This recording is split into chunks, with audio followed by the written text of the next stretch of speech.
ألفينا عليه آباءنا أولو كان آباؤهم لا يعقلون شيئا ولا يهتدون. Dan apabila dikatakan kepada mereka, turutlah akan apa yang telah diturunkan oleh Allah, mereka menjawab tidak. Bahkan kami hanya menurut apa yang kami dapati datuk nenek kami melakukannya. Patutkah mereka menurutnya, sekalipun datuk neneknya itu tidak faham sesuatu apa pun tentang perkara agama dan tidak perlu mendapat hidayah, petunjuk dari Allah. Suruhan daripada Allah SWT pada ayat ke-170 ini agar setiap Muslim mengikut apa yang diturunkan oleh Allah SWT. Itulah kepada umat ini ialah Al-Quran Al-Karim. Dan juga diutus bersamanya Nabi Muhammad SAW. Maka itulah ikutan yang perlu diikut, yang diperintahkan oleh Allah Azza wa Jalla. Dua perkara, iaitu Al-Quran dan juga Nabi SAW.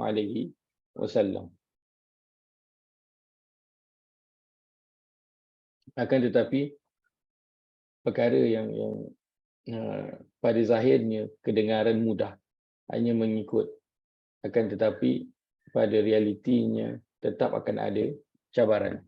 Kerana kita, kalau disebutkan tentang kita berada jauh daripada zaman Nabi SAW. Maka daripada zaman Nabi nak menyampai ke kita dah lalu berapa banyak dah kan. So kalau cerita tentang perubahan dari sudut amalan, sudah tentu ia berlaku. Kalau diceritakan perubahan dari sudut cara fikir, cara hidup, maka itu juga telah berlaku, yang mana ia mempengaruhi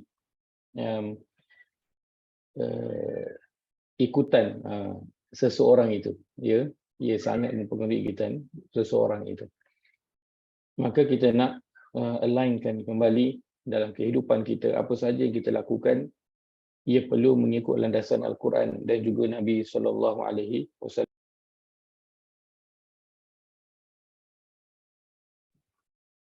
Bukanlah bermakna kita menolak para ulama, tidak. Sudah tentu kita bergantung kepada para ulama untuk memahami Al-Quran dan juga hadis Nabi SAW. Tapi yang kita nak sematkan bersama-sama dalam diri kita ialah betapa pada setiap apa yang kita nak lakukan, pada setiap apa yang kita nak amalkan, pada setiap apa yang kita nak sampaikan, itu perlu ada rujukannya daripada Al-Quran dan juga hadis Nabi SAW. Walaupun ia datangnya daripada imam mazhab kita, kerana para imam mazhab mereka tak berkata mengikut kemahuan mereka, akan tapi mereka berkata mengikut apa yang ada dalam Al-Quran dan juga hadis SAW. Itu, maka mengikut pada imam mazhab itu samalah dengan kita mengikut Al-Quran dan juga hadis SAW. Cumanya pada Salam Ustaz. Waalaikumsalam. Boleh kuat sikit suara. Kuat sikit suara. Kuara saya kedengaran perlahan ke? Okey je. Sebentar saya test sikit.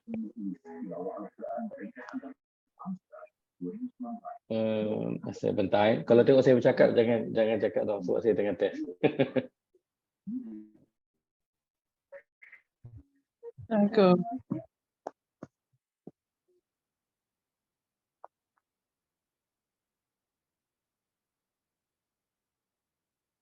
Okay, baik. Ini yang terbaik yang saya dapat bawakan masa ini. Saya harap suaranya okey, jelas. Boleh? Tak, macam boleh. biasa. Okey, macam biasa. Macam biasa. Okay, mungkin boleh kuatkan volume ataupun boleh refresh semula kalau kurang jelas.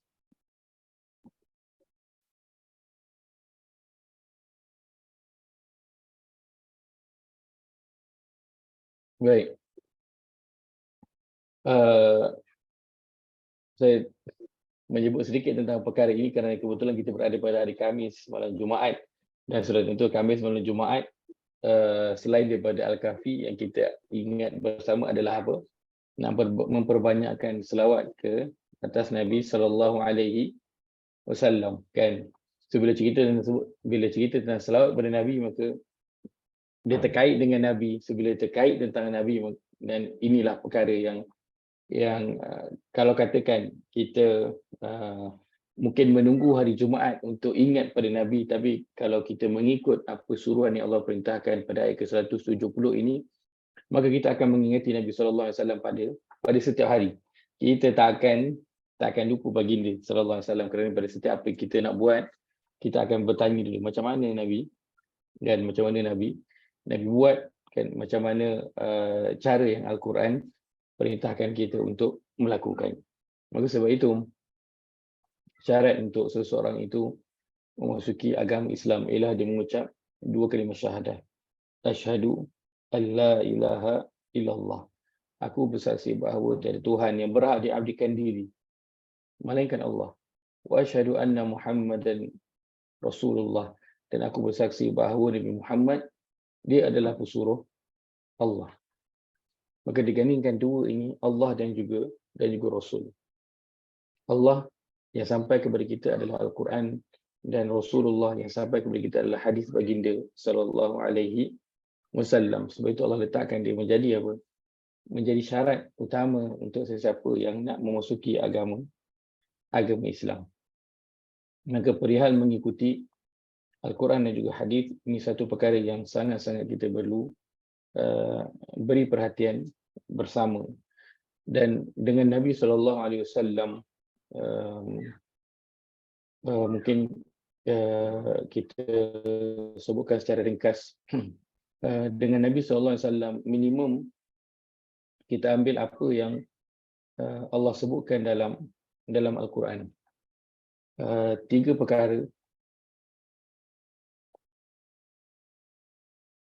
ataupun kita sebutkan 3 tanggungjawab kita terhadap Nabi sallallahu alaihi wasallam. Ini minimum lah kita ambil daripada Al-Quran sahaja, kita tak ambil sekali pada hadis. Baik, yang pertama ialah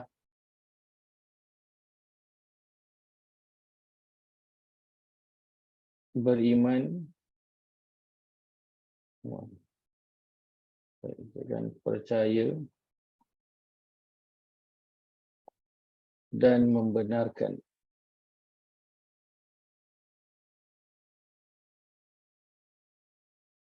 apa yang baginda sampaikan. Baik, kita lihat pada surah yang ke-57 ayat ke-13.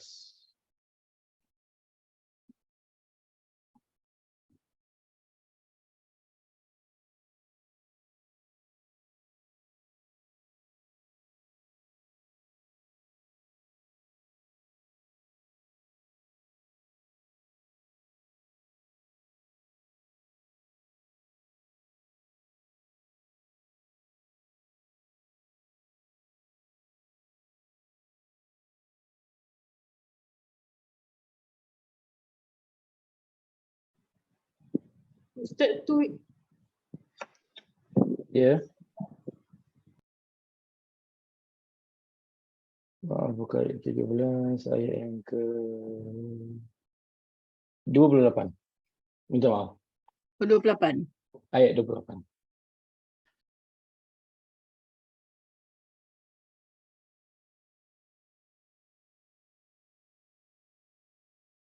Surah ke-57 ayat ke-28. Haji Yahya ada? Nampak tadi ada. Dia dulu masuk tadi. Ada Ustaz. Baik. A'udzu billahi minasyaitonir rajim. A'udzu billahi minasyaitonir rajim. Ya ayyuhalladzina amanu ittaqullah. Ya ayyuhalladzina amanu taqullah. Ittaqullaha wa aminu bi rasulihi yu'tikum kiflaini min rahmatih Ittaqullaha wa aminu bi rasulihi yu'tikum kiflaini min rahmatih wa yaj'al lakum nuran tamshuna bihi wa yaghfir lakum wa yaj'al lakum nuran tamshuna bihi wa yaghfir lakum. wallahu ghafurur rahim. Wallahu ghafurur rahim.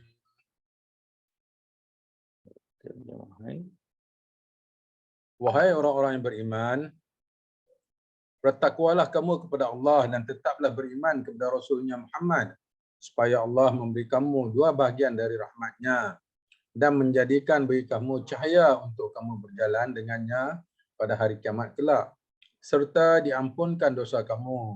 Dan ingatlah Allah Maha Pengampun lagi Maha Mengasihani.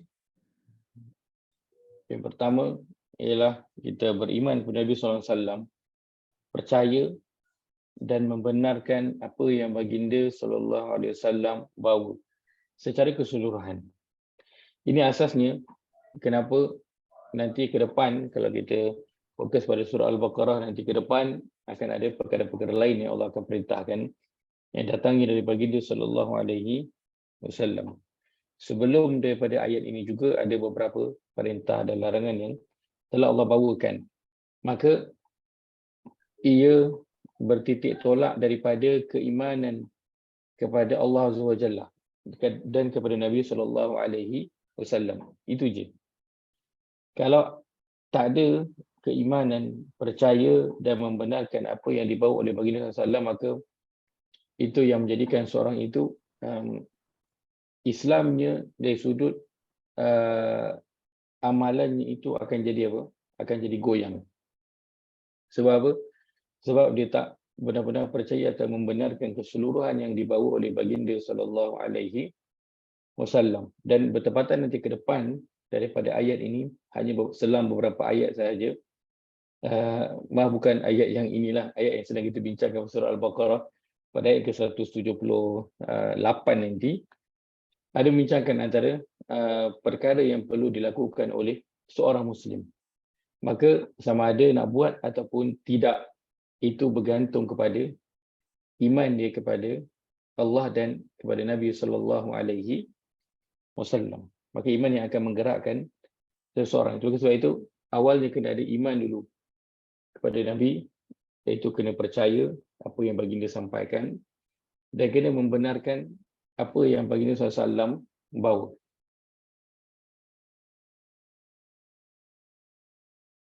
Dan itu yang dilakukan oleh Abu Bakar As-Siddiq kan, radhiyallahu an.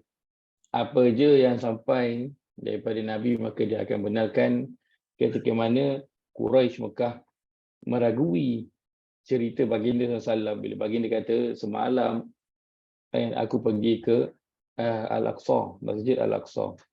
Kemudian aku naik ke langit yang ke-7. Mendengarkan Nabi SAW pergi ke Masjid Al-Aqsa pada satu malam dan balik semula ke Mekah. Dengar itu je. Itu pun dah membuatkan Quraisy menjadi apa? Menjadi ragu-ragu, kita Muhammad ni memang dah kena penyakit, gila. Dia dah kena penyakit gila. Memang itu antara perkara yang disebutkan ketika mana Abu Lahab datang berjumpa dengan Nabi SAW nak negotiate supaya Nabi hentikan dakwah baginda. Maka Abu Bakar kata, adakah itu datang dari Muhammad? Dia kata, Quraisy kata ya. Maka Abu Bakar berkata, kalau itu datang dari Muhammad, maka aku akan membenarkannya, aku akan percaya 100% tanpa ragu-ragu. Sedangkan kalau mengikut logik ketika itu, maka itu perkara yang tidak logik untuk dipercayai ketika itu. Perkara yang tidak logik untuk dipercayai ketika itu. Tapi sekarang kita percayalah, bolehlah nak buat satu malam tu ikut kita, dah logik lah. Tapi naik langit ke-7, itu perkara yang untuk kita satu malam juga perkara yang yang boleh masuk pada bahagian yang kalau ikut logik dia jadi tak logik lah, tapi kita percaya sebab iman kepada Nabi SAW, kita percaya apa yang baginda SAW bawa. Baik, maka itu yang pertama.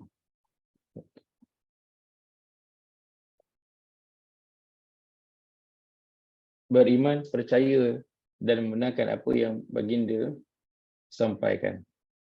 Yang kedua,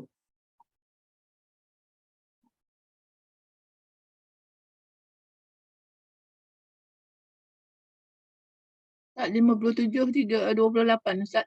58, okey. Dekat saya tak tukar. Dan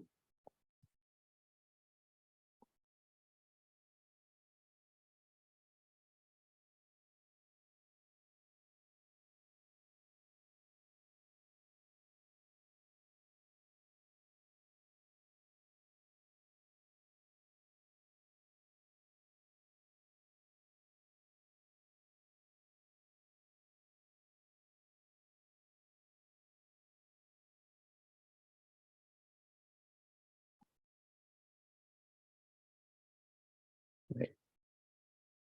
Yang kedua ialah mengikuti dan mentaati sehabis mampu. Kita nak membaca kembali ayat yang kita biasa baca. Surah yang ketiga, ayat ke-31.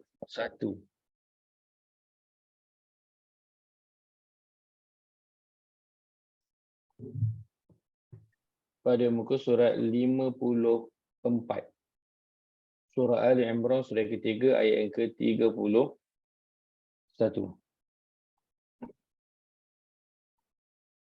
Allah berfirman, A'udzu billahi minasy syaithanir rajim. Boleh kena mute dulu. A'udzu billahi minasyaitonir rajim. Qul in kuntum tuhibbuna Allah fattabi'uni. Qul in kuntum tuhibbuna Allah fattabi'uni. فاتبعوني يحببكم الله ويغفر لكم ذنوبكم. Fattabi'uni yuhibbukumullah wa yaghfir lakum dzunubakum. Wallahu ghafurur rahim. Wallahu ghafurur rahim. Jemaah. Katakanlah wahai Muhammad, jika kamu mengasihi Allah, maka ikutilah kataku. Nescaya Allah mengasihi kamu serta mengampunkan dosa-dosa kamu. Dan ingatlah Allah Maha Pengampun lagi Maha Mengasihani. Baik. Okay, poin di sini adalah fattabi'uni, ikut, sama dengan apa yang Allah sebutkan pada ayat yang sedang kita bincangkan. Kita lihat pada surah Nisa, surah yang keempat, ayat ke-13. Surah 4, ayat yang ke-13.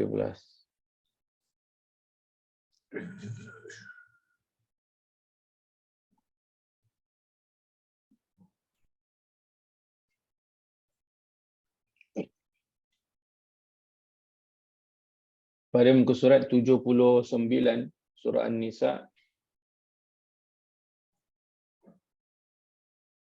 surah keempat, ayat ke-13, Allah berfirman, A'udzu billahi minasy syaithanir rajim. A'udzu billahi minasyaitonir rajim. ومن يعص الله ورسوله ويتعد حدوده ومن يعص الله ورسوله ويتعد حدوده يدخله نارا خالدا فيها يدخله نارا خالدا فيها ولهم عذاب مهين. وله عذاب مهين.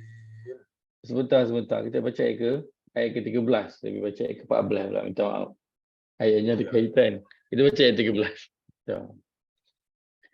Tilka hududullah. Tilka hududullah.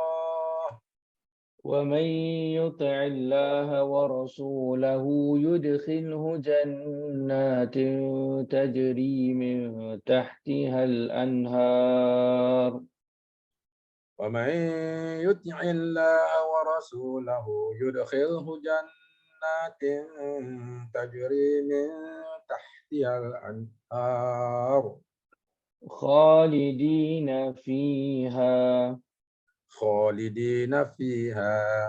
وذلك الفوز العظيم. وذلك الفوز العظيم.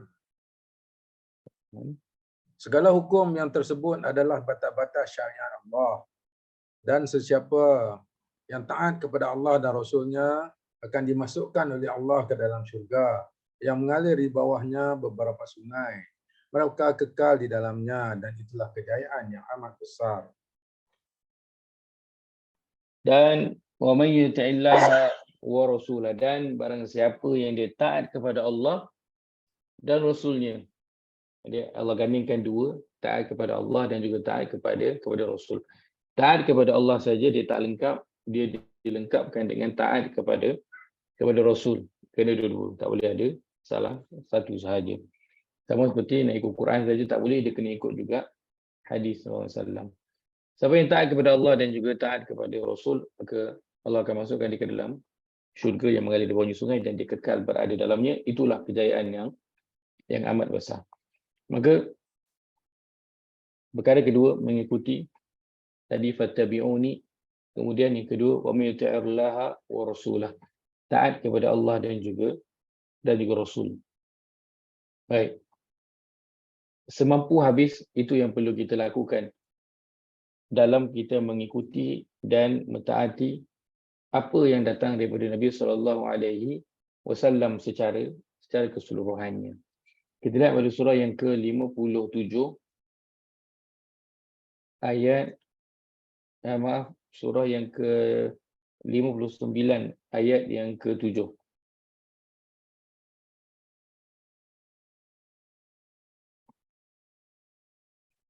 Pada muka surat 546. Muka surat 546 surah Al-Hasyr, surah yang ke-59 ayat yang ke-7. Allah berfirman, A'udzu billahi minasy syaithanir rajim.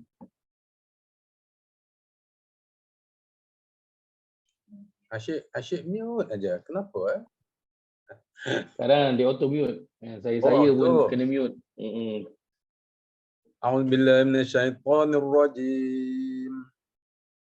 ما أفاء الله على رسوله من أهل القرى فلله وللرسول ما أفاء الله على رسوله من أهل القرى فلله وللرسول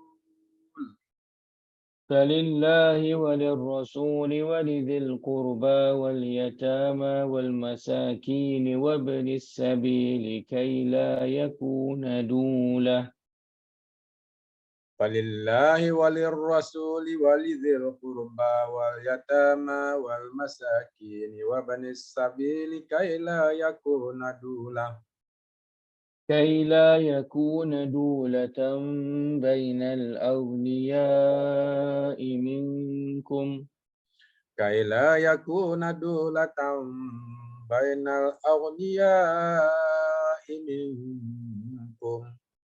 وما آتاكم الرسول فخذوه وما نهاكم عنه فانتهوا. وما آتاكم الرسول فخذوه وما نهاكم عنه فانتهوا. واتقوا الله إن الله شديد العقاب. واتقوا الله إن الله شديد العقاب. Terjemahan saya tolong bacakan daripada penghujung ayat tu boleh. Daripada dan apa jua Dan apa perintah. Baik. Ya. Dan apa jua perintah yang dibawa oleh Rasulullah sallallahu alaihi wasallam Sallallahu alaihi wasallam. kepada kamu, maka terimalah serta amalkan. Dan apa jua yang dilarangnya, kamu melakukannya, maka patuhilah larangannya. Dan bertakwalah kamu kepada Allah. Sesungguhnya Allah amatlah berat azab siksanya bagi orang-orang yang melanggar perintahnya. Maka apa yang Nabi bawa, Nabi perintahkan, maka kena terima, kena ikut, kena amalkan. Apa yang Nabi larang, kena patuhi larangan tersebut. Maka ini minimum dua perkara yang kita ambil. Kita simpulkan dua je lah, tak ambil tiga. Kita letakkan dua je. Yang kita ambil daripada Al-Quran,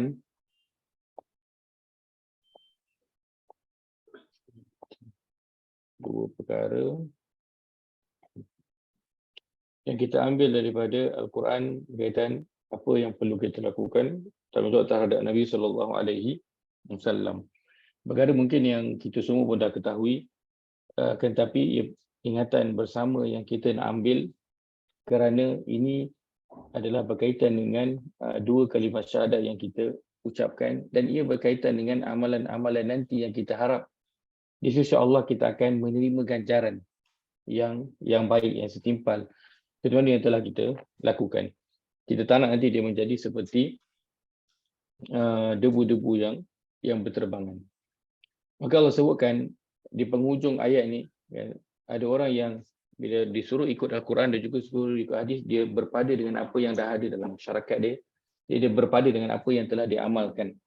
Kerana pada dia, kalaulah perkara itu telah, hujahnya ialah perkara itu telah diamalkan sekian lama, maka takkanlah perkara itu salah. Mestilah perkara itu betul sebab dia telah diamalkan sekian lama. Tetapi dalam agama, itu bukanlah satu hujah.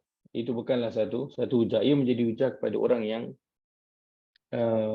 dalam kalangan para ulama, mereka mengatakan itulah hujah kepada orang yang tidak mempunyai latar belakang ilmu.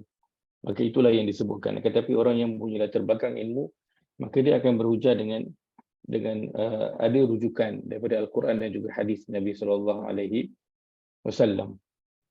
Kenapa Allah suruh ikut apa yang turun daripada Allah dan tinggalkan selain daripada itu, walaupun dia datang daripada sesiapa pun, amalan daripada sesiapa pun, sudah tentu dia tidaklah menyamai apa yang datang daripada Al-Quran dan juga hadis, siapa pun orang tersebut.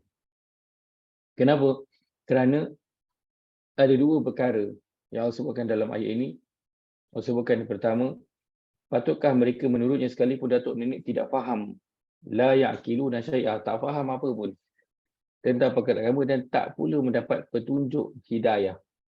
Dua perkara ini, dua isu ini yang Allah highlightkan tentang kenapa kena ikut Al-Quran. Kerana yang lebih mengetahui tentang kehidupan kita adalah Allah SWT. Ada pun orang-orang yang manusia kita sebutkan secara umumnya, betapa dia ini pandai macam mana pun, betapa dia alim macam mana pun, ia tetaplah bergantung kepada apa? Hidayah yang Allah nak berikan kepada dia. Kalau apa yang dilakukan itu bertepatan, maka tepatlah. Jika tidak, maka tidaklah. Maka kita taklah mengatakan bahawa apa yang kita lakukan inilah dia yang paling tepat sekali. Kita pun tak boleh nak mendakwa yang demikian. Kenapa? Kerana hanya yang boleh mendakwa demikian adalah apabila seseorang itu telah ada rujukannya daripada Al-Quran ataupun hadis. Maka hidayah daripada Allah itulah yang paling penting. Sebab itu dalam hadis Nabi SAW sebutkan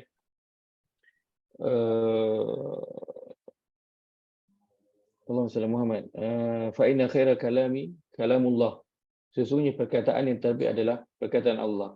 Wa khairal hadi hadi Muhammad sallallahu alaihi wasallam. Dan hidayah, petunjuk, cara yang terbaik itulah dia cara Muhammad sallallahu alaihi wasallam. Wa syarrul umuri muhdatsatuha, dan perkara yang buruk adalah perkara yang datang selepas itu yang diada-adakan. Maka hidayah bahagian wala yahtadun itu yang penting, yang membezakan di antara apa yang diturunkan oleh Allah dan Nabi dan selain daripada itu. Mungkin ini dua perkara yang Allah sebutkan pada ayat ke-170 yang kita nak mengambil perhatian bersama-sama, suruhan daripada Allah Azza wa Jalla agar mengikut apa yang Allah Azza wa Jalla turunkan. Perkara ringkas, simple, tetapi memberi kesan yang sangat besar pada kehidupan seseorang itu. Di akhirat mungkin dunia dia tak berapa perasan, tak rasa apa sangatlah, tak ada apa pun, biasa je kan. Tapi kesannya nanti di akhirat bila berdiri hadapan Allah Azza wa Jalla pada hari Jumaat, saban kali Allah ingatkan tentang orang-orang yang akhsarina amala, yang amalannya itu akhsarin, paling rugi. Itulah orang yang amalannya telah dihilangkan, telah sesat, telah sia-sia. Kenapa? Sedang di dunia, sedangkan dia sangka dia dah wa yahsabuna annahum yuhsinuna sun'a. Sedangkan dia sangka dia dah buat perkara yang baik. Jadi itu kata kita nak ambil bersama-sama daripada ayat ke-170 ini, insya-Allah. Baik, kita melihat seterusnya ayat yang ke-172. Kita nak baca dulu ayat yang ke-172.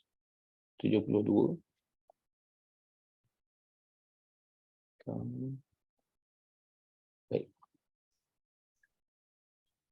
Boleh baca di skrin juga, boleh nampak ayatnya pendek. Boleh Ustaz. Boleh. Ayat yang ke-172. Kita bergerak dua ayat daripada ayat yang tadi. A'udzu billahi minasyaitonir rajim. A'udzu billahi minasyaitonir rajim. يا أيها الذين آمنوا كلوا من طيبات ما رزقناكم. يا أيها الذين آمنوا كلوا من طيبات ما رزقناكم. كلوا من طيبات ما رزقناكم واشكروا لله إن كنتم إياه تعبدون. كلوا من طيبات ما رزقناكم واشكروا لله إن كنتم إياه تعبدون. Wahai orang-orang yang beriman, makanlah daripada benda yang baik, yang halal, yang telah kami berikan kepada kamu, dan bersyukurlah kepada Allah jika betul kamu hanya beribadat kepadanya. Baik. Allah bercakap tentang apa dalam ayat ni? Secara umumnya. Secara umumnya cerita tentang apa? Makanan yang halal dan syukur. Cerita tentang makanan yang halal Dan syukur.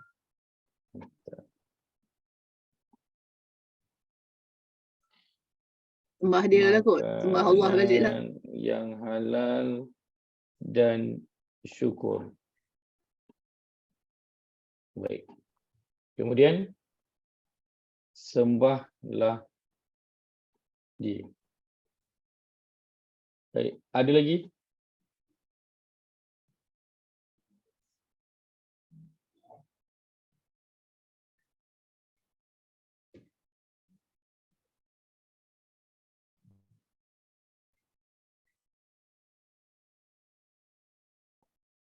Maksudnya, wahai orang beriman, makanlah dari benda yang baik, yang halal, yang telah kami berikan kepada kamu, bersyukurlah kepada Allah jika betul kamu hanya beribadah kepada-Nya. Baik, sekali imbas, apa yang boleh kita dapat daripada ayat ni?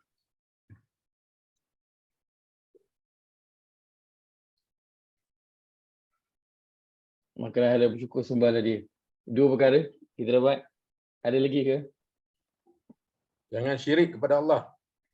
Jangan syirik kepada Allah.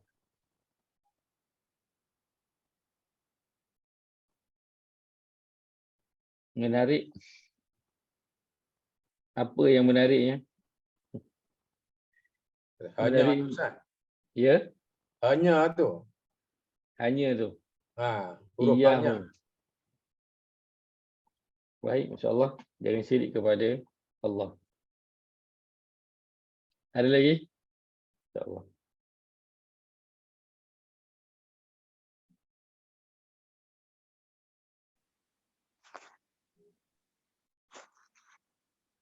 Iman dan ibadah. Iman dan ibadah. Baik. Boleh terangkan sikit apakah di iman dan ibadah itu? Iman dan ibadah. Boleh kongsikan sikit. Di manakah terletaknya? Ataupun daripada mana boleh dapat poin tu? Daripada ayat tu Ustaz, yang tuhai orang-orang yang beriman. Okey. Lepas tu hujung dia tu dia tutup dengan hanya beribadah kepadanya. Bermakna Bermakna, teruskan. keimanan itu, ibadah itu sebenarnya cara hidup kita hendaklah mengikut melambangkan keimanan seseorang. Baik. Tak pandai lah nak terang Ustaz. Tapi dapat poin tu dah. Cantik dah tu. Alhamdulillah, Masya Allah. Iman dan juga ibadah. Di awalnya boleh dengan iman dan hujungnya dengan ibadah. Masya Allah. Ada lagi? Mungkin saya boleh tolong sikit lah. Orang yang tak beriman ni, dia makan apa saja yang tak halal. Jadi dia tak buat ibadah lah. Apa yang dia makan tu, sukarlah dia sikit nak beribadah kan. Sebab benda-benda yang tak elok dia masuk dalam badan. Betul tak? Baik. Mungkinlah yang Zaidah punya poin dia. Sangat menarik. Kita akan kongsikan. Baik, ada lagi? Silakan. Ustaz, rezeki daripada Allah. Ustaz. Makan daripada rezeki yang halal. Rezeki itu datangnya dari Allah. Simple je kan, Allah selitkan kat situ. Rezeki itu datangnya dari Allah. Razaqnakum. Baik. InsyaAllah. Ada lagi?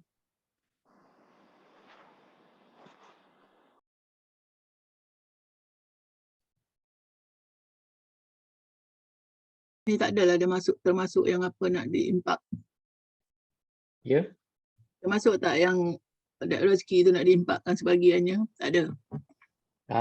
Okey. Dalam ayat ni tak ada. Ya, tak ada kan. Tapi bersyukur tu kena ikutlah cara dia kan. Betul? Betul. Kalau syukur, kalau you beriman, you kena impak lah. Apa rezeki yang dia bagi kan. Betul. Yang penting halal lah. Ya. Pakai ayat ni digabungkan ayat yang lain. Ayat yang mana digabungkan? Nun awal ayat Al-Baqarah tu kan.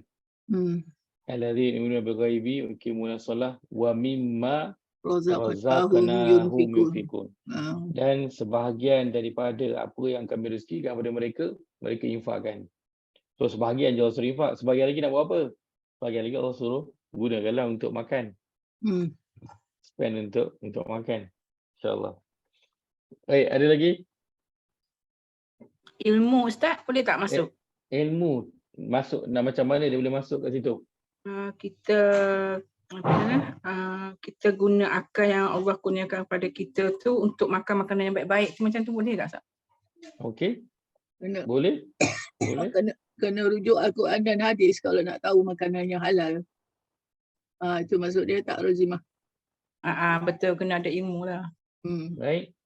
Ilmu berkaitan makanan, so kita boleh masukkan dua, berkaitan halal haram, berkaitan baik buruk, berkaitan dengan apa yang berkaitan dengan orang tu lah kan, nutrisi yang sesuai dengan dia kan, ataupun tidak kan, makanan yang sesuai dengan seorang. So ilmu berkaitan dengan makanan bukan saja halal haram, tetapi makanan apa yang diambil oleh seseorang sesuai dengan diet dia. Masya Allah. Ada lagi?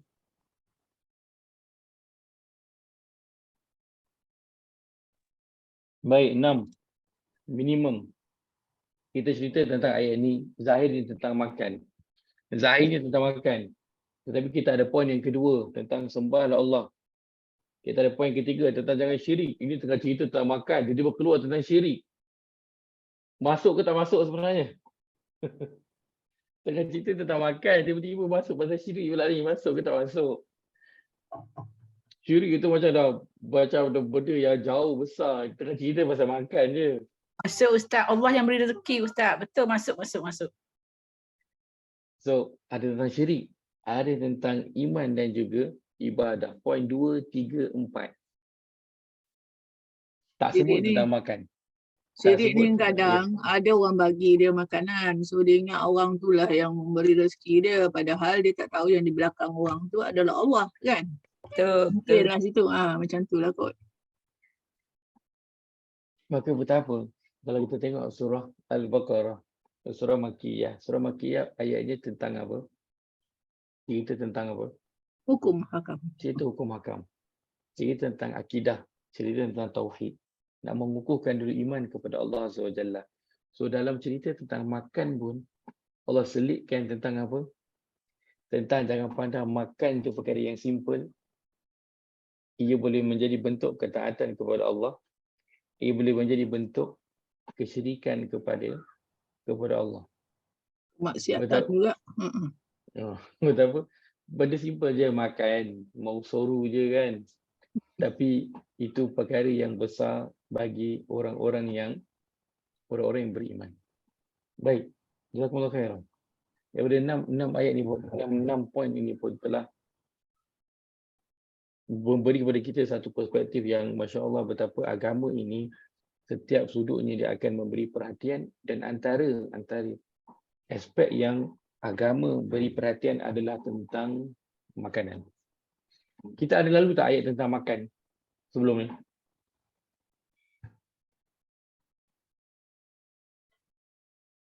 Ada lalu ayat tentang makan? Tempat lagi salah. Ayat tentang makan ada lalu tak sebelum ni? 5, 4, 3, 2, 1. Ada. Kita lalu sebelum ini pada ayat yang ke-168. Baru je. Ni ayat berapa? 172. Selang 4 ayat. Makanlah daripada makanan yang halal dan baik yang terdapat di bumi. Ya Allah, ya Tuhan, itu pun dah lupa. Selang 4 ayat sahaja kan. Dah terlepas pandang. Tak apa. Baik. Saya bawakan 2 ayat ini bersebelahan.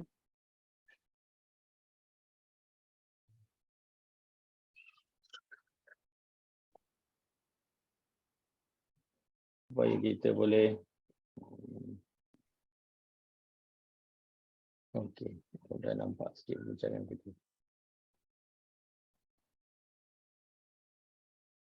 Baik. 2 ayat ni kita nak tengok sekejap. Ayat 168 dan juga ayat yang kita sedang bincangkan, ayat yang ke-172. Kedua-duanya cerita tentang makan. Allah dah cerita tentang makan ayat 168. Selang 4 ayat cerita tentang makan lagi. Kenapa banyak-banyak sangat? Tadi dah sebut dah lah. Sebutlah kat surah yang lain. Ataupun sebutlah juzuk yang lain. Kan? Selanglah jauh sikit. Ini baru selang 4 ayat. Dah sebut balik cerita tentang makan. Baik. Secara umum. 2 ayat. Ayat 168 dan juga ayat yang ke-172. Apa yang boleh kita lihat? Saya kongsikan yang pertama. Yang paling susah. Yang pertama, ayat 168, Allah seru kepada seluruh manusia. Ya ayuhan nas. Ayat yang ke-172, seruannya kepada orang-orang yang beriman. Perbezaan yang pertama. Baik, ada perbezaan yang lain? Kulu mimma fil dia di bumi yang dekat dengan kita. Baik. Yang di sini ada mimma fil ard. Yang atas bumi. Tidak ada. Mimma fil ard tak ada. Tak ada Allah tuliskan. Baik. Lain ada?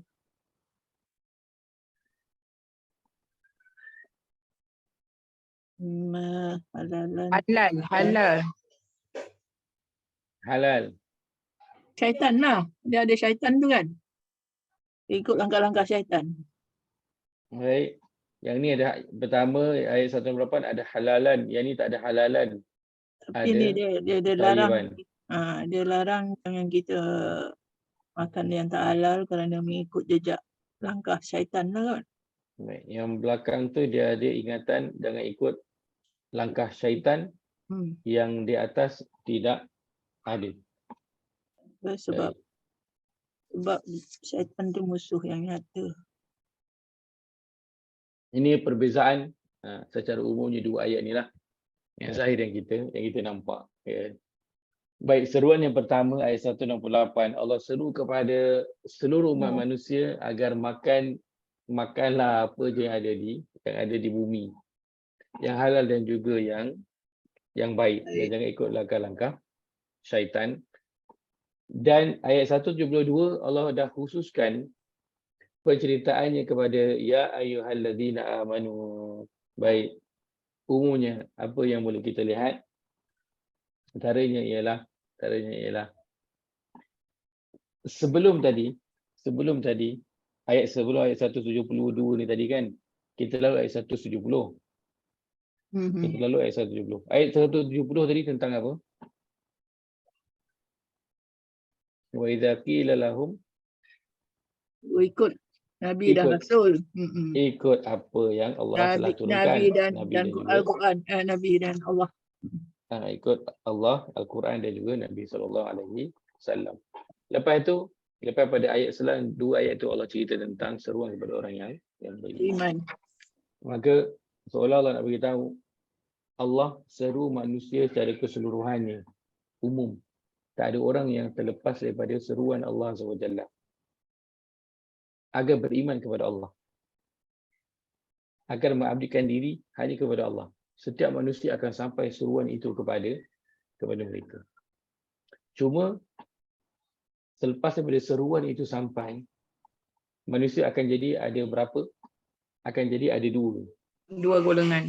Satu golongan dia nak ikut, satu golongan lagi dia tak nak ikut, dia engkar. Maka sebab itu seruan datang selepas daripada cerita tentang ikutlah Allah. Selepas itu datang seruannya hanya kepada orang-orang yang beriman. Seolah-olah nak beritahu Allah seru semua manusia agar mengabdikan diri kepada Allah, agar ikut Allah.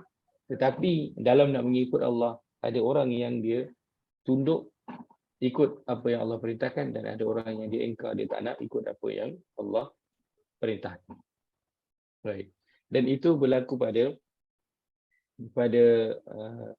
secara umumnya pada keseluruhan Al-Quran.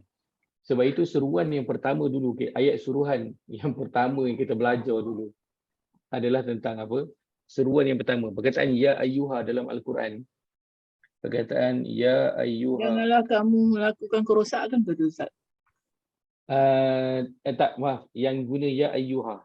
Perkataan ya ayyuha yang pertama sekali kita jumpa adalah pada ayat yang ke-21 dalam Al-Quran, ayat ke-21. Itu kali pertama perkataan ya ayyuha ini sembahlah Allah tu. Sembahlah Allah yang menciptakan kamu tu. Kan? Betul. Dan ayat dia adalah ya ayyuhan nas ubudu rabbakum. Seruannya kepada seluruh manusia. Dan itulah seruan awal Allah seru kepada seluruh manusia.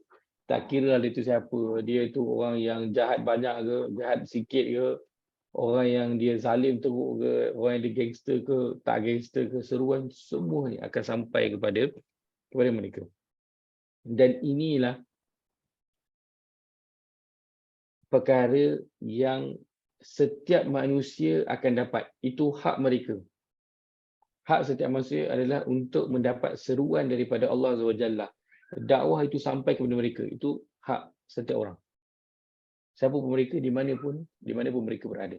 Asalkan dia adalah seorang manusia, maka seruan Allah itu wajib sampai kepada mereka. Kerana itu adalah hak mereka. Besok dia pekai kan eh? Betul. Kerana nanti di akhirat, mereka akan ditanya tentang itu. Mereka akan ditanya tentang itu. Inilah tadi antara kesimpulan perbincangan kita pada ayat yang ke-170 tentang nak mengikut Allah dan juga Rasul. Tentang perkara itu, kan?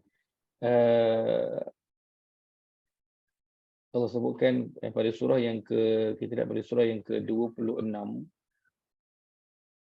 Ayat yang kita tengok surah 26 dia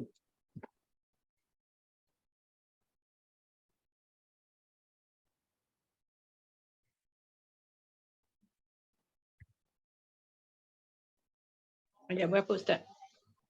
itulah saya ingat lupa ayat berapa. Sebentar. Baik. Ayat yang ke 91, 92, 93. Muka surat 371. Muka surat 371 surah Syu'ara, surah yang ke-26 ayat 91 hingga ayat ke-93. Saya bacakan saja. Auzubillahi minasyaitanirrajim. Kita baca pada atas lah. Ini ayat yang tentang orang yang datang menghadap Allah dengan hati yang salim. A'udzubillahi minasyaitanirrajim. Ayat ke-87. Wala tukhzini yawma yub'atsun yawma la yanfa'u malun wala banun illa man atallaha biqalbin salim. Wa uzlifatil jannatu lil muttaqin wa burrizatil jahimu lil ghawin wa qila lahum aina ma kuntum ta'buduna min dunillah hal yansurunakum aw yantasirun. Terjemahan daripada ayat yang ke-90.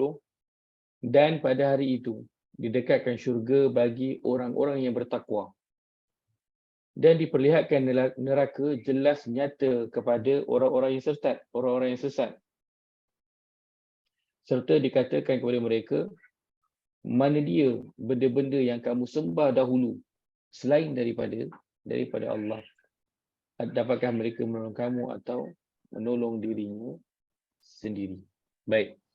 Lihat pada soalan nanti akan ditanya pada ayat yang ke-92. Aina ma kuntum ta'budun. Dan dikatakan mereka, mana apa yang kamu sembah dulu. Persoalan dia adalah apa yang kamu sembah dulu itu akan ditanya. Apa yang kamu sembah dulu? Maka sebab itu dalam kena mengikut apa yang Allah SWT perintahkan. Kerana nanti manusia itu hak dia adalah untuk mendapat seruan pada Allah, dan nanti ini soalan yang akan ditanya. Apa yang kamu sembah dulu? Dia akan ditanya apa dulu yang dia sembah. Macam ayat surah Yasin Ustaz. Ayat 75 tu yang dia bawa sekali berhala-berhala sebagai saksi kan. Betul. Faham. Cuma Kata ini dia ada tak dapat seruan kan Ustaz? Dia excuse diri dia tak dapat seruan. betul. Lepas tu dia gunakan ayat ni. Balas. Betul. Setelah itu Allah Ta'ala tanya, soalan nanti akan ditanya, ma kuntum ta'budun, apa dulu yang kamu sembah? Allah akan tanya saya siap. Sebab apa? Sebab seruan itu Allah akan sampaikan kepada mereka, maka soalannya Allah akan tanya. Ini soalan secara umum Allah akan tanya kepada semua. Apa yang kamu sembah dulu ketika di dunia? Kemudian yang kedua, pada surah Al-Qasas, surah ke-28, ayat yang ke-65. Surah 28, ayat yang ke-65, muka surat 393. Muka surat 393.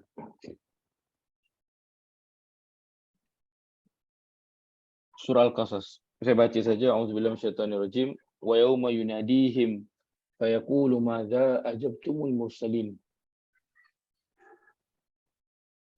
Dan pada hari kiamat itu Allah menyeru mereka lalu bertanya, apa jawab kamu kepada rasul-rasul yang diutus kepada kamu dulu? Madza ajabtumul mursalin. Apa jawab kamu kepada rasul-rasul diutus kepada kamu? Maksudnya rasul telah diutus membawa risalah, membawa kitab, berdakwah, beri nasihat, beri teguran. Tinggal Allah nak tanya balik, kau jawab apa? Kau terima ke tak? Kau ikut ke tak? Maka sebab itu Allah turunkan dulu ayat ke-70 tu, ittabi'u. Allah suruh ikut dulu. Kerana nanti manusia akan ditanya apa yang kamu sembah dan apa yang respon kamu kepada rasul yang telah datang kepada kamu itu. Maka sebagai manusia ada yang ikut, ada yang tak ikut. Dan sebab itu dalam hadis menceritakan bahawa nanti di akhirat ada orang yang dia akan memberikan hujah ataupun alasan di hadapan Allah yang dakwah itu tak sampai kepada dia. Dakwah tak sampai kepada dia. Tak ada orang yang datang cerita kat dia tentang Islam, tentang Allah, bawa Quran ke, tak ada langsung. Tak ada. Maka ketika itu mereka bagaimana? Adakah Allah masukkan mereka ke dalam neraka? Atau adakah Allah masukkan mereka ke dalam syurga? Atau adakah mereka menjadi ashabul araf yang duduk di tengah-tengah atas pagar? Atas pagar. Jadi mereka berada di mana? Atas pagar. Adakah mereka berada atas pagar? Yang ada atas pagar itu nanti ashabul araf pun mereka nanti akhirnya akan dimasukkan ke dalam syurga.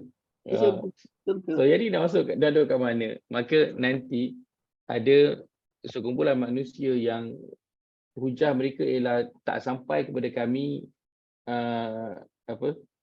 seruan Allah dalam apa pun bentuk lah, kan, dalam bentuk telefon ke, kan, dia baca mesej WhatsApp ke, tengok video kat YouTube ke, orang datang rumah dia ketuk cerita ke, apa-apalah dia akan bagi. Tak ada langsung bentuk seruan Allah, tak sampai langsung pada mereka. Maka apa yang Allah akan lakukan pada mereka tetap sama. Apakah dia? Orang yang kalau dia beriman, apa yang akan terjadi kepada dia? Bila dia kata saya beriman, apa perkara pertama yang akan terjadi kepada dia? Apa yang dia akan diberikan yang pertama sekali? Ucaplah membenarkan Nabi dan Rasul dan Allah. Baik. Akidah. Selepas dia berazam untuk nak beriman, atau kita letak konteks kita, kalau selepas kita berazam nak jadi lebih baik, apa yang akan terjadi? Apa yang akan datang? Yang akan datang adalah ahasiban nas ayyutraku ayyaqulu amanna wa hum la yuftanun. Adakah manusia itu menyangka bahawa mereka akan dibiarkan berkata kami telah beriman sedang mereka tidak diuji? Maka kalau orang tu dia berkata saya beriman, first kali akan datang adalah apa? Ujian dulu akan datang. Dia kata je saya nak jadi lebih baik, apa akan datang? Ujian dulu akan datang. Saya nak berhijrah, first yang akan datang adalah ujian. Maka seperti mana orang yang beriman di dunia, mereka ditimpakan dengan ujian demi ujian. Sehingga dalam Quran kata wazulzilu. Ditimpakan dengan ujian demi ujian itu sampai bergegar-gegar. Macam kena gempa, bergetar-getar sampai dah tak boleh nak fikir lah. Perasaan tu bergetar-getar lah. Itu ujian ditimpakan kepada siapa? Orang yang dia berkata beriman. Maka kata dia beriman, ujian akan datang. Itu yang pertama sekali. Maka seperti mana di dunia orang beriman ditimpakan dengan ujian, maka sama juga dengan orang yang di akhirat. Mereka juga akan diuji. So seruannya apa? Seruannya adalah agar mereka beriman kepada Allah. So ujiannya apa?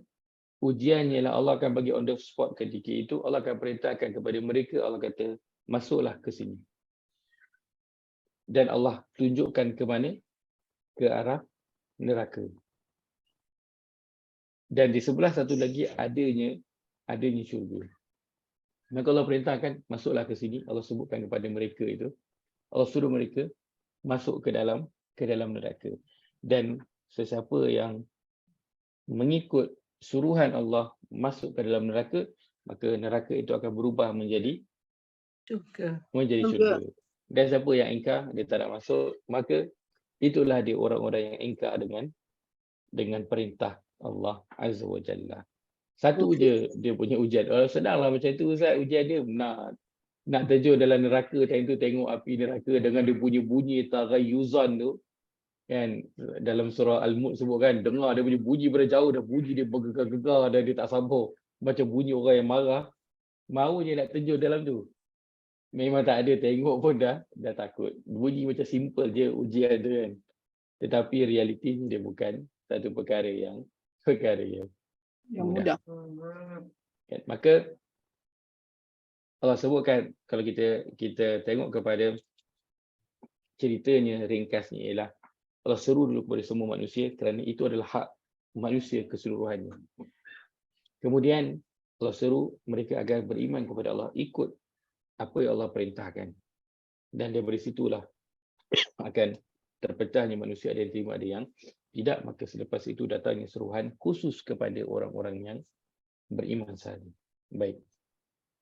Allah perintahkan kepada orang beriman, wahai orang beriman, makanlah. Sebab apa? Orang beriman pun kena makan juga. Dan tak boleh tak makan. Bukan orang beriman kerja ibadah aja, kena makan. Tak bolehlah tak makan. Kalau kita perasan, dalam Quran, bila Allah cerita tentang manusia ataupun orang yang beriman, yang Allah nak cerita tentang makanan, yang Allah sebut hanyalah makanan je. Yang ini kulu, makan je. Ayat 168. Ayat 172 pun sama. Kulu, makan je. Kenapa Allah tak cerita tentang minuman? Adakah minuman semuanya halal? Kan? Minuman pun kulu juga Ustaz kan? Akalah kan minuman kan? Minuman dalam ayat lain ada sebut wala tashrabu. Minuman syariba, minum khusus. Tapi bila cerita tentang di dunia, tentang makan dan minum ketika di dunia Allah banyak cerita tentang makan. Tapi bila di akhirat, di syurga, Allah banyak cerita tentang apa? Minuman. Di neraka pun Allah cerita tentang minuman. So bila saya neraka, akhirat cerita banyak tentang minuman. Dunia ceritanya banyak tentang makanan. Kenapa ya? Kenapa Allah cakap? Kenapa rasanya? Kenapa Allah banyak cerita tentang makanan? Dekat dunia, kat akhirat banyak cerita tentang minuman.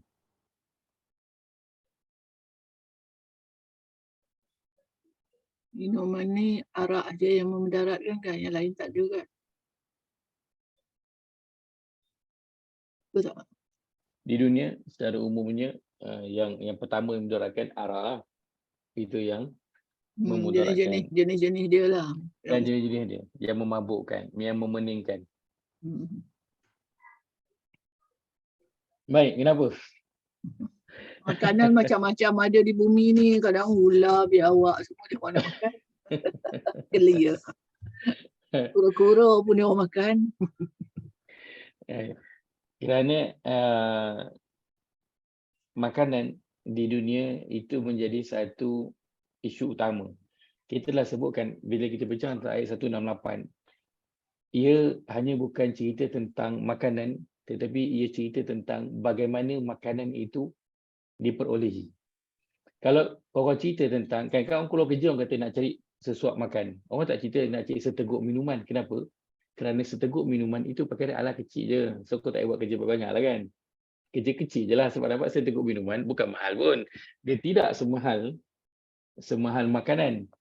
Maka sebab itu banyak fokusnya tentang makanan kerana manusia menghabiskan masa dan umur dia di dunia ini tentang perihal nak cari makan.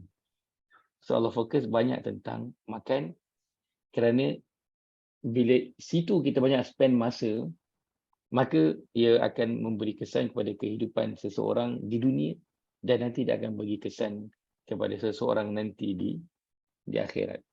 So manusia banyak habiskan masa dengan makan. Sebab tu fokusnya banyak tentang makan. Daripada mula mencari makan, kan, daripada pagi sampai ke petang, daripada muda sampai ke tua, sampai pension, itu semua cerita tentang cari makan. Sebab itu orang bekerja berjaya sebab nak cari makan, sesuap makan. Kalau seteguk minuman, orang kata macam tak payah cari banyak-banyaklah, kerja pun tak susah sebab seteguk minuman benda yang simple sahaja. Yang pertama. Yang kedua, kerana nanti di akhirat kita dah cerita kan, di syurga itu semua minuman-minuman yang Allah cerita tu, kan, suasana adalah suasana untuk relax dulu. Dan syurga semuanya adalah apa? Nuzulan. Ingat tak tentang nuzulan? Ingat tak tentang Yasin, nuzulan? Ustaz. Ya? Surah Yasin ke? Tentang nuzulan, surah As-Sajdah dan juga surah Al-Insan. Dan juga surah Allahumma salli ala Muhammad, surah Al-Kahfi. Tentang nuzulan. Wa ammal ladzi Ha. Allah cerita, afaman kana mu'minan kaman kana fasiqa la yastawun ammal ladzina amanu falahum jannatul ma'wa nuzulan bima kanu ya'malun.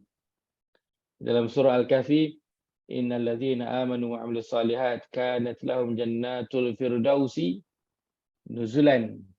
Kita cerita nuzulan, ingat tak? Kita ingat tentang nuzulan. Tak ingat. Semua yang ada di syurga yang Allah ceritakan yang banyak benda minuman itu adalah nuzulan, dan salah satunya ialah itu semua adalah sebagai apa, appetizer dulu ataupun starter. Itu adalah sebagai starter dulu ataupun appetizer. Sebab tu banyak cerita tentang minuman dan juga buah-buahan. Itu semua macam snacking dulu sebelum datangnya main course. Al-Quran tak cerita tentang makanan dalam syurga, betul tak? Ada cerita tak Al-Quran makanan selain daripada buah? Ada cerita tak? Tak ada. Yang ada cerita tentang apa? Oh no, dah sana. No. Yang dalam Quran cerita tentang buah-buahan saja. Lain daripada itu, Al-Quran sebutkan wa fiha ma tashtahihil anfus. Dan dalam syurga tu apa sahaja yang dia nak. Itu je. Al-Quran tak cerita tentang makanan apa yang ada dalam syurga. Kenapa tak cerita tentang makanan apa yang ada dalam syurga? Kerana makanan dalam syurga apa benda pun kita tak tahu. Kalau Allah cerita makanannya, kita pun tak pernah dengar pun makanan tu apa dia. Cerita bentuknya kita pun tak pernah, tak boleh nak bayangkan bentuknya tu apa. Kerana itulah sifat syurga. Dia adalah apa? Mala ainun ra'at wala udhunun sami'at wala khatar ala qalbi bashar. Dia sesuatu yang mata tak pernah tengok, telinga tak pernah dengar dan tak pernah terlintas daripada hati seseorang. Maka bila cerita tentang akhirat, Allah hanya cerita tentang minuman. Tak cerita tentang makanan, kerana itu adalah snacking awal dia sebelum pergi kepada main course. Adapun di dunia, banyaknya Allah cerita tentang makanan kerana di situlah terletaknya keinginan manusia yang meluak-luak.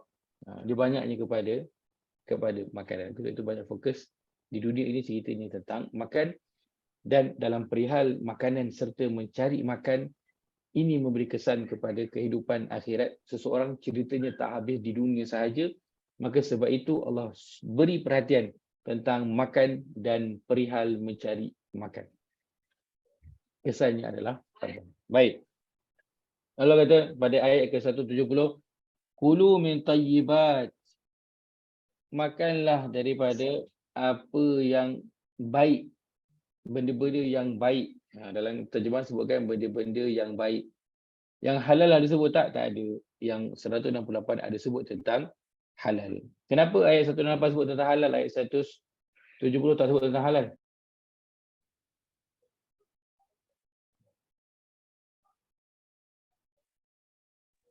Orang tu dah beriman, jadi dia tahu halal haram.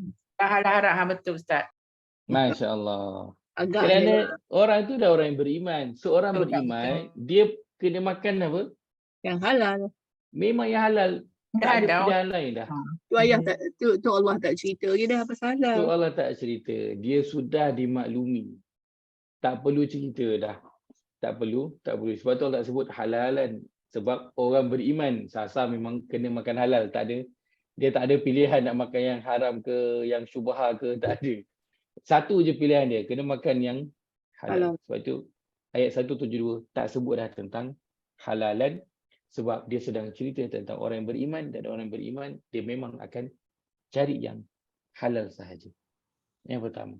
Yang kedua, betapa Allah Azza wa Jalla percaya kat kita semua. Percaya kat kita. Sebab apa? Allah tak sebut pun halal. Seolah Allah tahu kamu semua ni aku percaya mesti akan cari yang halal. Sedangkan adakah ada tak orang yang Islam yang makan yang haram? Ada tak? Secara umum kita pun kadang-kadang ada kan ambil yang haram kan. Tapi betapa Allah ni percaya dengan manusia. Dia tahu kalau orang itu adalah orang yang Islam, maka dia akan pergi cari yang halal. Kalau orang tu beriman, dia akan betul-betul beri perhatian kepada makanan, dia hanya akan mencari yang halal. So halal bukan lagi isu dia. Untuk orang Islam, untuk orang beriman, dia bukan lagi isu dia. Khususnya untuk orang yang beriman lah. Sebab tu Allah guna ya ayyuhallazina amanu. Wahai orang-orang yang nak meningkatkan kualiti Islam dia kepada tahap iman, dia dah kena makanan yang halal tu dah tak patut jadi isu dah. Dah tak patut keluar apa? Saya tengok ramai orang Melayu makan Ustaz. Itu dah tak patut keluar dah lah. Saya tengok ramai yang pakai tudung makan. Tak ada.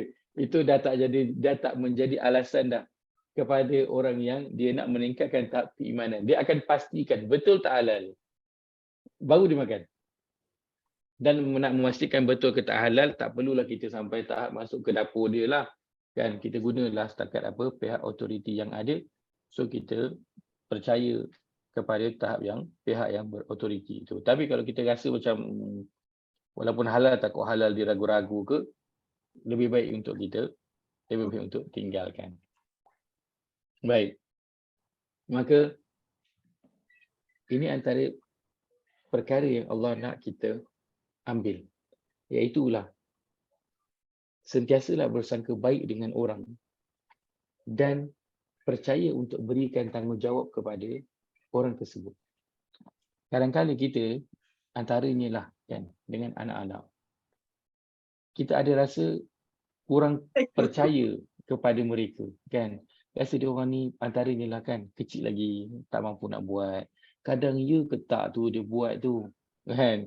So kita mengawasi anak-anak tu pada setiap tingkah laku dia kan. Kita tak berikan kepercayaan kepada dia. Kita tak bersangka baik dengan dia. Makanya Allah nak ajar kan, antaranya dalam ayat ini, bersangka baiklah dengan orang. Sebab kita selalunya kadang ada feeling tu kan, ada feeling. Ni saya sebut berdasarkan pengalaman lah. Bukan orang cerita kat saya, pengalaman saya lah kan. Kadang kita bila sembang-sembang bukan dengan kawan. Kadang kita ada orang yang kita baru kali pertama jumpa dia. Tapi dalam diri tu dah tua rasa macam tak berapa suka. Pernah tak lalui pengalaman tu kan? Itulah kali pertama kita jumpa dia. Tapi kita tengok dia macam, Muhammad ni aku tak apa minat lah. Muhammad dia poyo. Muhammad ni dia nak ngampu lah tu kan. Padahal itulah kali pertama kita jumpa dia pun. Tapi dalam diri dah bercakap dah. Macam-macam dah kenal dia. Lama dah. Maka Allah nak ajarkan bersangka baiklah dengan setiap orang. Walaupun dia betul, orang tu ada pelbagai perangai dia. Kan? Lagi-lagi kata sekarang ni kan ramai scammer. Kan? Tapi bukankah kita pun Allah telah letakkan kepercayaan kepada kita? Kan? Dan kita ada tak langgar kepercayaan itu? Ada je. Tapi Allah terus berikan kepada kita kepercayaan. Allah terus bersangka baik dengan kita. Bagi lagi kita peluang untuk buktikan yang kita tidak berterusan melakukan kesalahan dan juga kesilapan. Maka bersangka baik dengan orang dan berikan kepercayaan kita kepada mereka. Anak-anak yang contohnya lah kan, anak-anak yang kalau parentnya itu lebih percaya, maka menurut kajian, saya dah macam Dr. Fadilah Kamsah dah, menurut kajian. Menurut kajian, selalu dengar menurut kajian ni pada Dr. Fadilah Kamsah je. Menurut kajian, anak-anak yang diberi kepercayaan yang lebih oleh ibu bapa dia, maka dia karakter development dia itu akan lebih baik. Dia akan jadi lebih bertanggungjawab daripada orang lain berbanding dengan anak yang kita ajar dia satu. Kita tak percaya kat dia buat, kita tengok setiap dia buat semua, kita tengok nak pastikan dia betul. Kita tak nak dia buat salah. Maka itu akan meningkatkan dia punya karakter development dia, skill development dia akan meningkatkan. Bila kurang ada kepercayaan ibu bapa kepada anak-anak. Maka Allah SWT ajarkan perkara ini. Antaranya yang kita boleh ambil dalam ayat ini, Allah dah tak sebut tentang halal. Sebab kita semua dah tahu apa yang patut kita buat, apa yang tak patut, apa yang boleh, apa yang tak boleh. Kadang kalau kita pergi hotel lah, contohnya kan, kita pergi hotel. Masuk je kat pintu, sila tutup lampu bila keluar. Tutup aircon jika tak guna. Tutup lampu toilet jika tak guna. Jangan kotorkan bilik. Jangan pakai pakaian yang basah. Jangan sini, jangan sana, sila sini, sila sana. Suruh tak masuk bilik hotelnya tu. Walaupun dia adalah bilik hotel yang mewah. Penuh dengan jangan, sila. Suruh tak? Tak seronok. Kita rasa macam pressure. Bila banyak sangat jangan dan juga sila duduk kat dalam bilik hotel tu. Dah jadi tak seronok nak bercuti. Tapi kalau masuk pergi satu tempat, kan, dia bagi kita contohnya, kita sewa bilik je kan. Tapi dia bagikan kita boleh guna ruang dapur percuma. Kan? Nak gunakan ruang barbecue, nak gunakan ruang TV, nak gunakan, boleh guna apa yang ada kat situ secara percuma. Dia tak tulis pun sila susun balik, sila basuh, sila ni, tak ada. Kita akan guna dengan cara macam mana? Kita akan guna dengan cara macam ini aku punya. Kita akan guna dengan lebih berhati-hati. Banyak dengan kalau banyak sangat dia punya, TNC je kalau nak guna. Agar sebab itu Allah dengan orang yang beriman, dia terus dah, wahai orang yang beriman, dia dah tak sebut tentang isu halal. Kerana dia dah Allah percaya orang beriman tentang halal ini mereka akan patuhi. So Allah sebut tentang satu perkara, min tayyibat, daripada perkara-perkara yang baik. Ini yang Allah nak orang beriman untuk beri perhatian. Makan daripada benda-benda yang baik. Kerana ada benda yang tak baik, ada benda yang baik. Secara umumnya, ada benda yang mungkin tak baik, dia baik umumnya lah. Tapi mungkin untuk orang tu, untuk orang yang sakit kencing manis, sakit jantung, gout, ada yang tak baik untuk dia. Walaupun makanan itu adalah halal. Cuma untuk diri dia, benda tu tak baik. Macam orang sakit gout, yang nak makan seafood, dia perkara yang tak baik untuk diri dia. Tapi benda tu halal tak? Benda tu halal. Cuma perkara itu tidak baik. Maka untuk orang beriman, harus fokus pada makan benda-benda yang baik. So perkara itu saya tak nak ulas panjang kerana kita semua pun tahu dan kita dah pernah dengar sebelum ini tentang perkara itu. Tapi dia satu perkara yang sangat baik untuk diberi perhatian. Balik pada poin Hajar Zimah tadi tentang ilmu berkaitan makanan. Dia bukan saja tentang halal dan juga haram, tapi berkaitan dengan apa yang boleh untuk diri kita sendiri, hanya untuk diri kita. Bukan kerana mungkin ada makanan yang kita tak sesuai dengan diri kita, alergi ke, dari segi kesihatan dan sebagainya. Baik, ma razaqnakum. Apa yang telah kami rezekikan kepada kamu. Kenapa Allah sebut tentang rezeki? Allah telah rezekikan kepada kamu. Di sini Allah nak menanamkan bentuk tauhid ataupun akidah, bahawa apa pun rezeki yang didapati oleh manusia, oleh orang yang beriman, itu semuanya datang daripada Allah Azza wa Jalla. Kami telah rezekikan, razaqna dalam bentuk fi'il madhi. Kami telah rezekikan. Maksudnya apa yang sampai kepada orang yang beriman itu, kan? Bila cerita tentang kesuruhan Allah kepada manusia keseluruhannya, Allah tak sebut tentang rezeki. Kenapa? Kerana Allah bukan nak ajak dia orang nak cerita detail-detail sangat, tak. Allah nak ajak mereka beriman je kepada Allah dulu. Tapi bila cerita tentang orang beriman, Allah cerita detail sikit, bukan nak cerita tentang makan je. Tapi Allah cerita tentang akidah ataupun tauhid, keesaan kita, kebergantungan kita kepada Allah. Allah cerita tentang rezeki. Kenapa? Allah takkan dalam bentuk fi'il madhi. Kita Allah nak beritahu apa sahaja yang orang beriman itu dapat, itu telah ditentukan oleh Allah Azza wa Jalla. So tak payah gaduh, tak payah nak pening kepala, tak payah nak duk dengki tengok orang lain dapat lebih daripada dia. Orang lain makan, kita pun makan, orang lain pun makan. Tapi masalah kita apa? Kita pergi tengok dalam pinggan orang lain lauk itu apa. Dan kita akan rasa berpuas hati kalau lauk kita lebih baik, lebih banyak, lebih mahal daripada pinggan yang ada dalam pinggan orang. Dan kita akan rasa, aku punya lauk ini je. Kita tengok dalam pinggan dia ada lobster. Sedangkan dalam pinggan kita ada kambing panggang. Orang sebelah, pinggan dia ayam. Dia tinggi makan kambing tak dapat, dia ada ayam je. Kita duduk pergi tengok orang yang dalam pinggan dia ada lobster. Maka ayat ni Allah nak ajarkan tentang apa? Makanan dan cara pengolehan makanan itu kena ada kepercayaan bahawa itu telah direzekikan oleh Allah. Allah dah tentukan, itulah dia yang kita punya. So jangan dengki dengan orang lain. Jangan rasa dengki, jangan persoalkan, jangan rasa aku ni kerja susah payah, siang kerja lain, malam kerja part time. Tapi bayar cukup-cukup je. Orang lain tu kerja siang, elok je dia punya rezeki tu kan. Murah je dapat tu, dapat ni, dapat tu, dapat ni.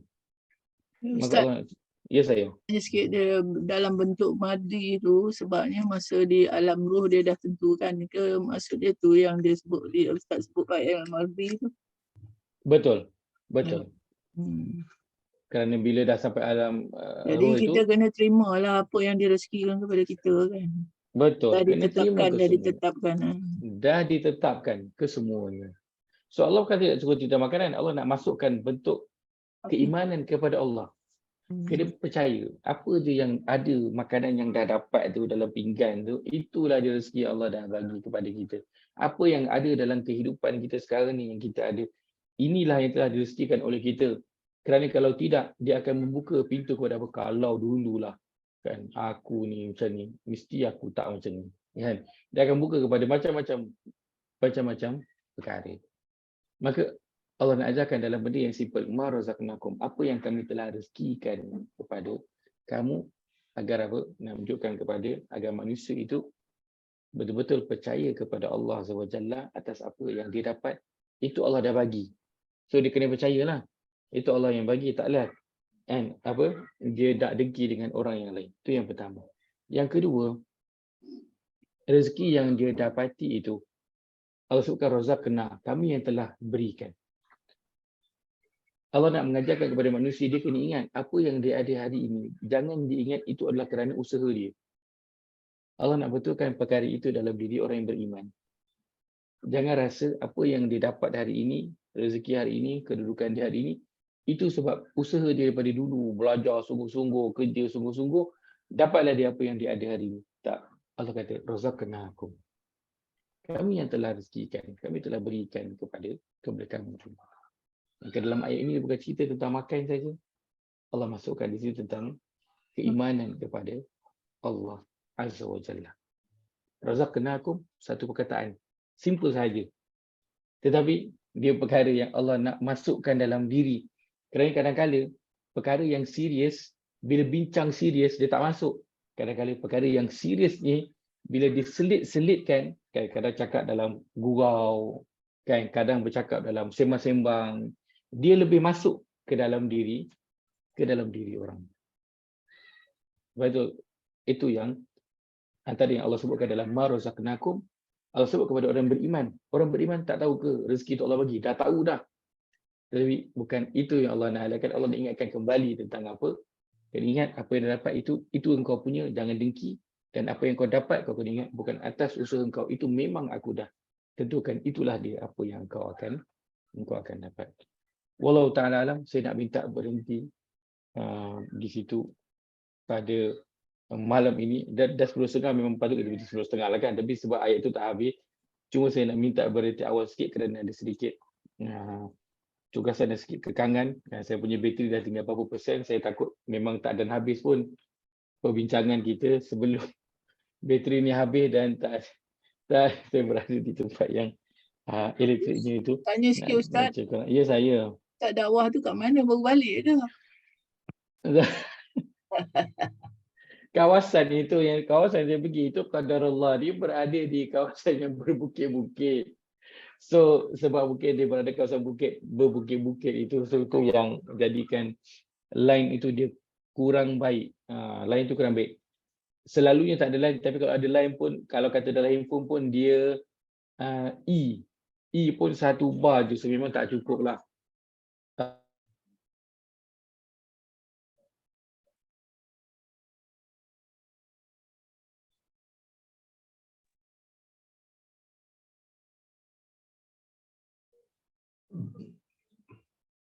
Tak ada frozen Ustaz. Tak ada freeze lah. Terdiam. Screenshot. Saya Dia satu lagi. memang saya berjawab sebab memang ngam-ngam bila saya dah habis tu yang saya freeze ini saya terus handphone. Baik, kita tutup boleh. Saya mohon maaf. Aku qauli hadza wa astaghfirullahalazim li wa lakum. Saya sebab kongsikan pada malam ini. Jika ada manfaat dapat diambil, insya-Allah kita akan sambung bahagian sikit lagi di akhir itu pada sesi yang akan datang nanti, insya-Allah. Kita tutup dengan tasbih kifarah. Subhanakallahumma bihamdika asyhadu an la ilaha illa anta astaghfiruka Wa Jazakumullah khairan kepada semua. Luangkan masa pada malam ini. Moga Allah nilai sebagai amal yang saleh, insya-Allah. Terima kasih semua. Terima kasih, Assalamualaikum warahmatullahi wabarakatuh. Terima kasih. Terima kasih. Terima kasih Ustaz.